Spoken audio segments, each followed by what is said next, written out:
जय Hind, good morning everyone. उम्मीद करता हूँ कि आप सभी अपने घरों में सुरक्षित होंगे, खुश होंगे और बहुत ही ज़्यादा मज़ा कर रहे होंगे। आप सभी का एक बार फिर स्वागत है आपके अपने YouTube चैनल पर जिसका नाम है एड्यू ज्ञान। उम्मीद करता हूँ कि आप सभी लोगों ने हमारा चैनल सब्सक्राइब कर लिया होगा और बेल आइकन को भी दबा दिया होगा। I am your educator, welcome you in the online educational session organized by देवस्य international school, a world class international school। तो ये वीडियो आप सभी के लिए बहुत ही इम्पॉर्टेंट है, खासकर स्टैंडर्ड 11th के लिए, क्योंकि आज हम गुजरात स्टेट एजुकेशन बोर्ड की text book organisation of commerce and management को देखने वाले हैं। तो बच्चों, इस वीडियो में हम क्या बात करने वाले हैं उसको जानने के लिए इस वीडियो को आप सभी लोग अंत तक ज़रूर देखें, ठीक है। तो और सीखें कि कैसे organisation of commerce and management, जो कि आप सभी के लिए काफ़ी नया सब्जेक्ट है, कैसे इस सब्जेक्ट के अंदर आपको तैयारी करनी है और आपकी प्रिपरेशन कैसे रहेगी। आइए उस पर चर्चा करते हैं। सबसे पहले हम बात करेंगे कंटेंट की, कि कौन कौन सी चीज़ें हमें पढ़नी है इस चैप्टर के अंदर और हम क्या क्या देखेंगे इस सब्जेक्ट में, ठीक है। तो जो फर्स्ट 11 सब्जेक्ट्स आपको यहाँ पर देखने को 11 चैप्टर्स आपको देखने को मिल रहे हैं, ये 11 चैप्टर्स आपके 11th स्टैंडर्ड के कोर्स है ऑर्गेनाइजेशन ऑफ कॉमर्स का, जिसमें शुरुआत होगी nature and purpose of scope से, ठीक है। यानी जो पिछले 2 वीडियो जो आपने देखे, ये इंट्रोडक्शन पार्ट था बच्चों 11th के लिए, कॉमर्स के लिए। अब हम देखने वाले हैं हमारा कोर सब्जेक्ट, यानी हम क्या चीज़ें पढ़ेंगे। इसमें सबसे पहले हम बिज़नेस के बारे में पढ़ेंगे कि उसका नेचर कैसा होता है, वो किस लिए किया जाता है और उसका स्कोप क्या होता है, ठीक है। स्कोप मीन्स कि आगे जाकर बिज़नेस कैसे हमें फ़ायदा पहुँचाता है। उसके बाद चैप्टर नंबर 2 और 3 दोनों एक ही है, लेकिन इसके 2 पार्ट्स हैं, business services 1 and business services 2, जिसमें हम ये देखेंगे कि बिज़नेस में करने के लिए कौन सी ऐसी सेवाएं हैं, सुविधाएं हैं जो हमें मदद करती है और जो हमें फ़ायदा पहुंचाती है, जैसे बैंक हो गया। इसके अलावा भी बहुत सारे हम टर्म्स इसमें देखेंगे। चैप्टर नंबर 4 में आपको देखेंगे कि आप communication, e commerce and outsourcing, की कैसे बिज़नेस के अंदर ई कॉमर्स का एक बहुत बड़ा रोल है और कैसे आउटसोर्सिंग यानी बिज़नेस द्वारा किया गया कोई भी काम जो बिज़नेस को एक्सपोज दे, जो बिज़नेस को एक्सपोजर दे, जो बिज़नेस की गुडविल बनाए और कम्युनिकेशन से कैसे बिज़नेस अच्छे से किया जा सकता है, वो चैप्टर नंबर 4 में हम देखेंगे। चैप्टर नंबर 5 और 6 सेम जैसा आपने ऊपर बिज़नेस सर्विसेज को देखा वैसा ही रहेगा, जिसमें आप बिज़नेस ऑर्गेनाइजेशंस के बारे में बात करेंगे, जो कि अलग अलग टाइप्स क्या होते हैं बिज़नेस के और कैसे सोल प्रोप्राइटर से लेकर जॉइंट स्टॉक कंपनी तक डिफरेंट टाइप्स ऑफ बिजनेसेस के बारे में हम चर्चा करेंगे चैप्टर नंबर 5 और चैप्टर नंबर 6 में। चैप्टर नंबर 7 आपको बताएगा कि कैसे बिज़नेस के अलावा जो ये बिज़नेस है उसको कैसे कैटेगराइज किया जाता है, यानी कौन सी चीज़ें हैं जो पब्लिक सेक्टर में आती हैं, कौन सी चीज़ें हैं जो प्राइवेट सेक्टर में आती है और कौन सी ऐसी चीज़ें हैं जो ग्लोबली यानी इंटरनेशनल सेक्टर में आती है, हम कह सकते हैं। उसके बाद चैप्टर नंबर 8 में हम देखेंगे कि सोर्सेज क्या होते हैं बिज़नेस फिनेंस के, क्योंकि हर जो बिज़नेस होता है बच्चों वो कहीं ना कहीं पैसे से कनेक्टेड है, पैसा कमाने के लिए किया जा रहा है और हम ये भी कह सकते हैं कि बिज़नेस का जो मोटिव है वो पैसा ही है। तो इस पैसे का जो लेन देन है, इसके सोर्सेज क्या है, कहाँ से पैसा आएगा, कैसे आएगा, वो सारे क्वेश्चंस के आंसर हमें चैप्टर नंबर 8 में मिलेंगे। उसके बाद चैप्टर नंबर 9 और चैप्टर नंबर 10 ये दोनों ट्रेड आपको सिखाएगा कि कैसे इंटरनल ट्रेड बिज़नेस का एक बहुत बड़ा हिस्सा होता है और कैसे इंटरनल ट्रेड इंडिया में हो रहा है। उसके अलावा इंटरनेशनल ट्रेड के बारे में हम चर्चा करेंगे कि कैसे अंतर्राष्ट्रीय व्यापार यानी इंटरनेशनल ट्रेड किया जाता है और उसके फ़ायदे क्या होते हैं। और अंततः हम देखेंगे लास्ट में सोशल रिस्पॉन्सिबिलिटी ऑफ बिज़नेस, यानी बिज़नेस की सामाजिक जिम्मेदारियाँ, कि कौन कौन सी ऐसी रिस्पॉन्सिबिलिटीज़ होती हैं जो बिज़नेस को बहुत ही ज़्यादा इम्पॉर्टेंट होती है और कैसे बिज़नेस सोसाइटी पे भी कंट्रीब्यूट करता है। तो बच्चों आगे बढ़ते हैं, बिना देर करिए हम चैप्टर नंबर 1 देख रहे हैं, nature and purpose of scope of business. इसमें हम क्या क्या देखने वाले हैं, लेफ़्ट साइड में ध्यान दीजिएगा कि हम इस चैप्टर में सबसे पहले इकोनॉमिक, नॉन इकोनॉमिक एक्टिविटी के बारे में बात करेंगे, ठीक है।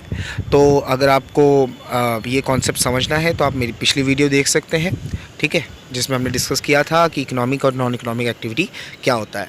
इसके साथ इसके डिफरेंसेस और हम different types of economic activity के बारे में चर्चा करेंगे, जो है बिजनेस, प्रोफेशन और एम्प्लॉयमेंट। पिछले वीडियो में हमने इसमें भी चर्चा की थी, लेकिन अभी हम इसकी meaning, definition, characteristic, objective, business risk और कॉजेस ऑफ बिजनेस रिस्क के बारे में बात करेंगे। प्रोफेशन में सेम हम मीनिंग एंड कैरेक्टरिस्टिक्स देखेंगे उसके, और उसके साथ साथ एम्प्लॉयमेंट में भी हम मीनिंग, कैरेक्टरिस्टिक्स के साथ comparison of business, profession and employment भी देखेंगे। यानी हम इन तीनों को कंपेयर करके ये जानेंगे कि कैसे बिजनेस प्रोफेशन से अलग है, प्रोफेशन एम्प्लॉयमेंट से। ठीक है बच्चों, तो पुराने वीडियोस आप सभी लोगों ने देखे होंगे, लेकिन अब हम देखने जा रहे हैं आपकी 11th स्टैंडर्ड की टेक्स्ट बुक का चैप्टर नंबर 1, nature and purpose and scope of business. So बच्चों, इकोनॉमिक एक्टिविटी जो हमने पिछले वीडियो में भी बात की थी कि any activity which is related to directly और इनडायरेक्टली विथ मनी, यानी जो चीज़ पैसे से रिलेट करती है वो इकोनॉमिक एक्टिविटी है। तो बच्चों, ट्रेड और कॉमर्स को ज़िंदा रखा है सिर्फ और सिर्फ इकोनॉमिक एक्टिविटी ने, या फिर हम कह सकते हैं इकोनॉमिक एक्टिविटी की वजह से ट्रेड और कॉमर्स चल रहे हैं। यानी जो भी बिज़नेस होता है, चाहे आपके विलेज में हो या आपके सिटी में हो, चाहे वो मिट्टी के घड़े बनाने वाला हो या फिर लोहार हो, मोची हो, ठीक है, बुनाई हो, वेवर हो, या फिर कोई भी इंसान, जो व्यक्ति कहीं ना कहीं कोई बिज़नेस कर रहा है, कोई काम कर रहा है, वो पैसे में लेन देन करता है। ठीक है, इससे पहले आप सभी को पता होगा कि बार्टर सिस्टम जो था वो प्रिमिटिव टाइम पे यूज़ होता था। मतलब जो चीज़ें हैं, आपने अगर मोहनजोदारो के बारे में 10th में पढ़ा हुआ है तो आप सभी को पता होगा कि जब तक मनी का इन्वॉल्वमेंट नहीं हुआ था, जब लोग पैसे के बारे में इतना जानते नहीं थे, उससे पहले जो इंसान होते थे वो चीज़ों में अपना लेन देन किया करते थे। ठीक है, बार्टर सिस्टम उसको कहते हैं। ठीक है, उसके बारे में हम चर्चा करेंगे इसी चैप्टर में। लेकिन जब मनी का इन्वॉल्वमेंट हो गया तो हमें पता चल गया कि भाई इकोनॉमिक एक्टिविटी की वजह से ही कोई भी काम होता है। तो कोई भी एम्प्लॉयज़ जो काम कर रहे हैं किसी भी ऑर्गेनाइजेशन में, चाहे वो छोटी हो या फिर बड़ी हो, वो सब कहीं ना कहीं पैसे से जुड़े हुए हैं। ठीक है, और काम दे रहे हैं अपना, और ऐसे लोगों को हम एम्प्लॉयमेंट के तौर पर देख सकते हैं, एम्प्लॉय के तौर पर देख सकते हैं। ठीक है, तो एक्टिविटीज़ जनरली इकोनॉमिक एक्टिविटी ही बिज़नेस के अंदर में जो होती है या फिर किसी भी लाइफ के अंदर में आपको इनकम जनरेट करके देती है। यानी इंसान का जो जीवन होता है वो कहीं ना कहीं इकोनॉमिक एक्टिविटी पर ज़्यादा फोकस होता है। यानी हर व्यक्ति जो है वो काम कर रहा है, क्यों काम कर रहा है? पैसे के लिए काम कर रहा है, और पैसा तभी मिलेगा जब वो किसी ना किसी इकोनॉमिक एक्टिविटी को परफॉर्म करेगा। तो बिज़नेस एक इकोनॉमिक एक्टिविटी है, हमने जान लिया है। इसके साथ साथ बिज़नेस, प्रोफेशन और एम्प्लॉयमेंट, ये तीनों ही इकोनॉमिक एक्टिविटी का हिस्सा है, क्योंकि ये तीनों का जो एम है, जो मोटिव है, वो अर्न करना है। क्या अर्न करना है? मनी अर्न करना है, पैसे कमाना है। इसके साथ साथ इंसान जो अपनी नीड्स, यानी अपनी जो ज़रूरतें हैं, उसको पूरा करने के लिए भी पैसे की ज़रूरत पड़ती है। तो कहीं ना कहीं इकोनॉमिक एक्टिविटी का जो कॉन्सेप्ट है वो बहुत ही ज़्यादा इम्पॉर्टेंट हो जाता है हर किसी इंसान के लिए। तो इंसान जो है, जो ह्यूमन बीइंग है, चाहे वो फार्मर हो, वो अपने खेतों में फूड ग्रेन्स उगा रहा हो, चाहे वो लॉयर हो जो किसी क्लाइंट के लिए केस लड़ रहा हो, चाहे कोई वर्कर हो जो किसी फैक्ट्री साइट पर काम कर रहा हो, सब के जो मोटिव है, जो एम है, वो एक ही है, इकोनॉमिक एक्टिविटीज़ को प्रमोट करना, ताकि उनको मॉनिटरी रिटर्न्स मिले, यानी पैसा उनको एवज़ में मिले। ठीक है, मॉनिटरी वर्ड सबको याद रखना है। ठीक है, याद होगा। पर कुछ लोग ऐसे होते हैं सोसाइटी के अंदर जो बिल्कुल कुछ एक्टिविटीज़ ऐसी होती हैं जिसमें पैसे का एम नहीं होता।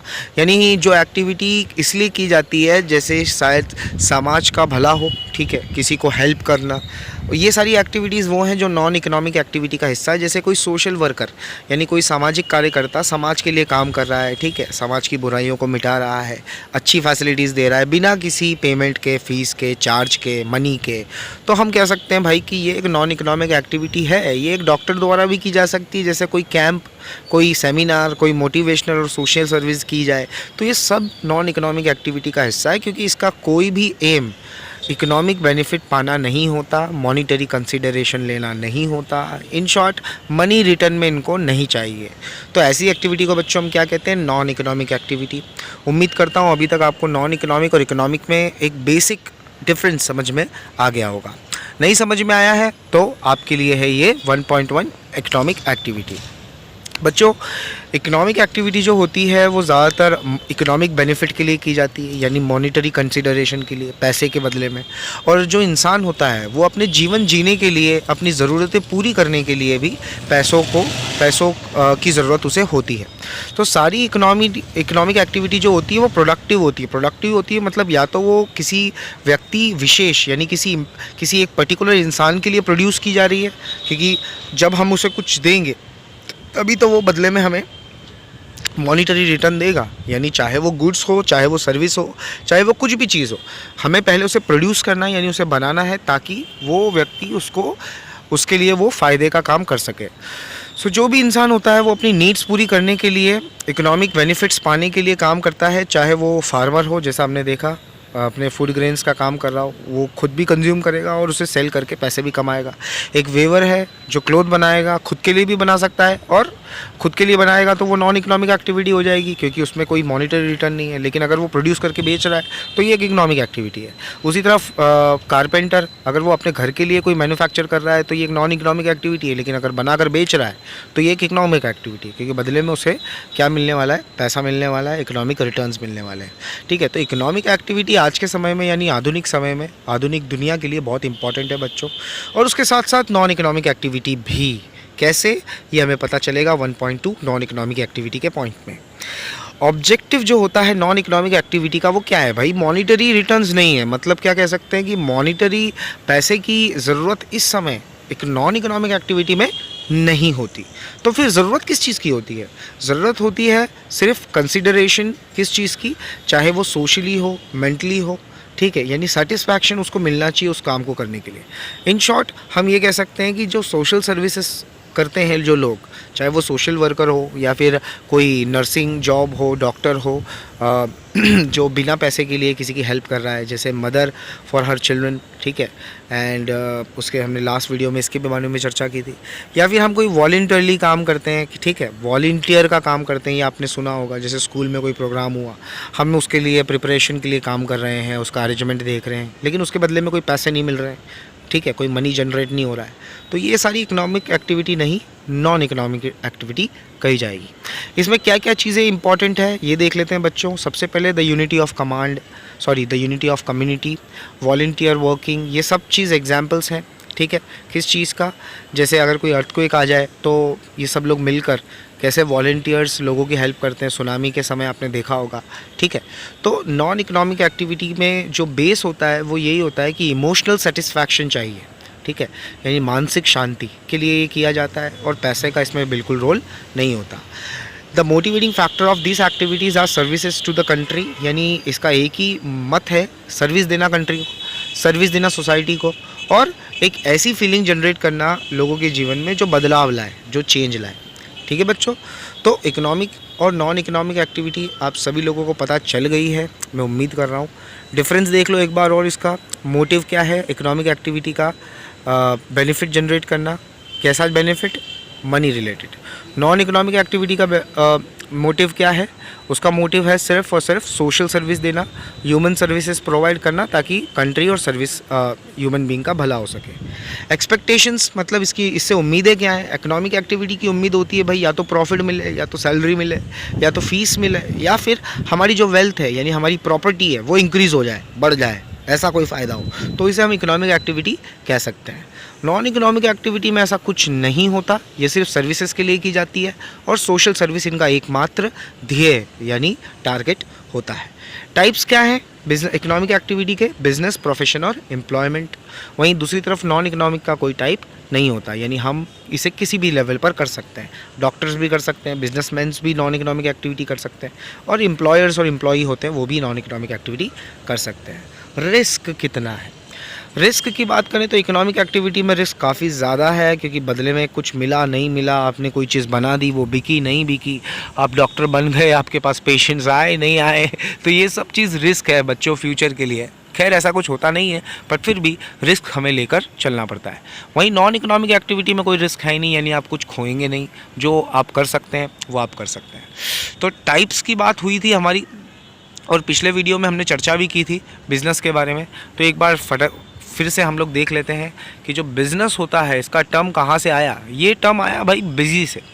यानी आपने काफ़ी बार सुना होगा, people are saying that I am busy, don't call me, ठीक है, मैं व्यस्त हूँ। तो उसी तरह ये जो बिज़ी वर्ड है, ये बिज़नेस का आगे जाकर एक आधार बन गया। कैसे? क्योंकि बिज़ी शब्द का मतलब होता है एक्टिव, यानी किसी काम में आप जुड़े हुए हैं, आप उस किसी काम को परफॉर्म कर रहे हैं, तो ये वर्ड आप यूज़ करेंगे बिज़ी। तो ये जो बिज़नेस होता है वो भी एक एक्टिव एलिमेंट है, क्योंकि आप बिज़नेस क्यों कर रहे हैं? प्रॉफिट पाने के लिए, वेल्थ पाने के लिए। तो ये जो बिज़नेस का कॉन्सेप्ट है वो कहाँ से रिलेट करता है? प्रॉफिट से। इन शॉर्ट, प्रॉफिट पाने के लिए आप लगातार काम करते रहेंगे, एक्टिवली काम करते रहेंगे, इसीलिए बिज़ी शब्द से शब्द बना बिज़नेस।